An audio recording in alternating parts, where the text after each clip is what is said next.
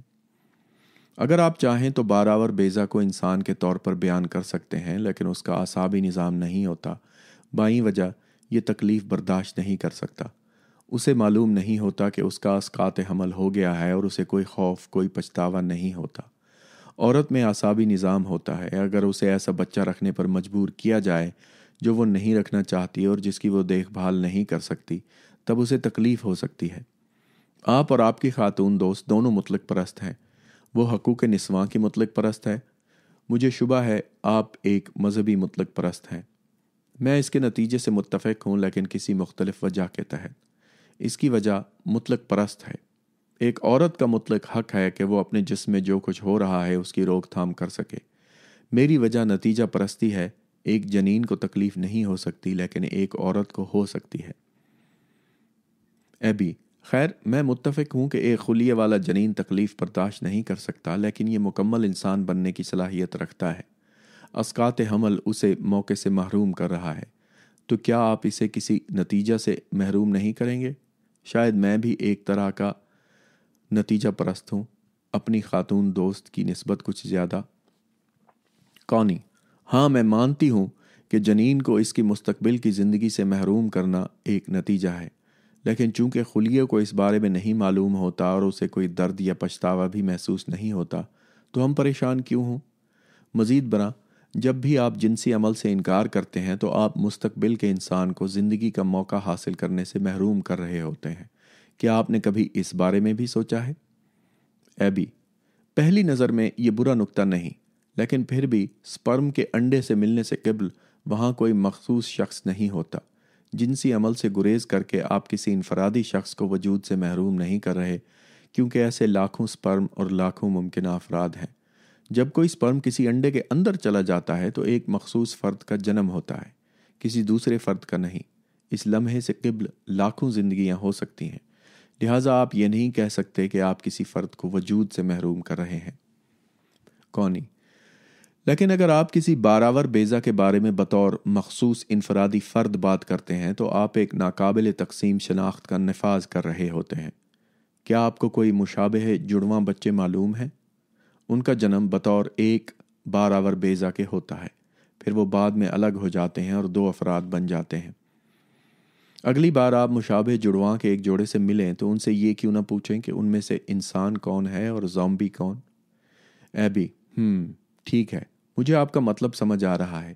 یہ انتہائی اچھا نکتہ ہے۔ غالباً میرے لیے موضوع تبدیل کرنا بہتر ہوگا۔